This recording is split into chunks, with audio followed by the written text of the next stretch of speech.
don't have a fourth branch of government called Elon Musk. And that's going to become real clear. Hurricane Elon is blowing through Washington, creating panic and pushback wherever he and his government efficiency minions appear. Well, we're 2 weeks in, and it is already painfully clear this is the most corrupt administration in our history. Mr. Musk sometimes blows hot air, and he needs to be watched to stay within legal guardrails. But he's also hitting targets that have long deserved scrutiny and reform, which helps explain the wailing over the US Agency for International Development. What's happening right now is dangerous for the United States and humanity.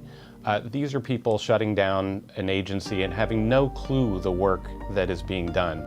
USAID provides money to around 130 countries, including Ukraine, Yemen, Afghanistan, and Syria, according to the Congressional Research Service. In 2023, the agency managed more than $40 billion and no fewer than 10,000 employees. The apparent goal being to make friends and influence countries in the American interest. For example, one oft-cited success story is the PEPFAR program that has funded anti-AIDS efforts in Africa. Well, my understanding is the administration has already issued a waiver so the PEPFAR funding can continue. But some of the other programs being funded raise valid questions. $70,000 for a production of a DEI musical in Ireland, $47,000 for a transgender opera in Colombia, $32,000 for a transgender comic book in Peru. I don't know about you, but as an American taxpayer, I don't want my dollars going towards this crap, and I know the American people don't either. Enter Elon Musk, Donald Trump's head of the Department of Government Efficiency, or DOGE. I actually checked with him a few times, said, are you sure? I'm like, yes.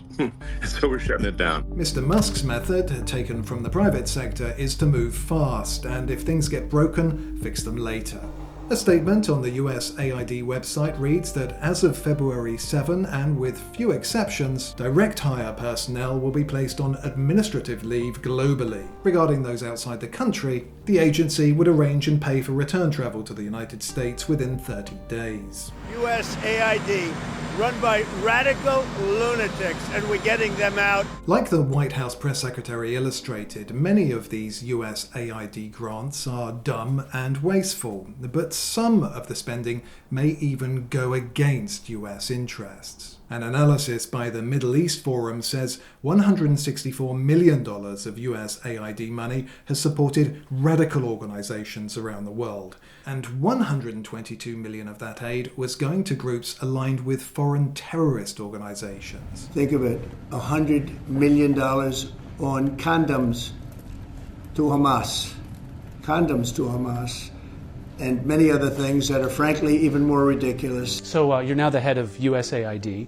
The head of DOGE, Elon Musk, called USAID a criminal organization and added that it is time for it to die. Do you agree with that? They have basically evolved into an agency that believes that they're not even a U.S. government agency, that they are a global charity, that they take the taxpayer money and they spend it as a global charity, irrespective of whether it is in the national interest or not in the national interest. Elon Musk can't shut down USAID in any case. Congress established it as an independent agency in 1998 under the supervision of state, and so it would require an act of Congress to close it down. That isn't about to get 60 votes in the Senate. This is not about getting rid of foreign aid. There are things that we do through USAID that we should continue to do that makes sense. And we'll have to decide, is that better through the State Department or is that better through something, a reformed USAID? That's the process we're working through. There are things that are happening at USAID that we should not be involved in funding, or that we have a lot of questions about,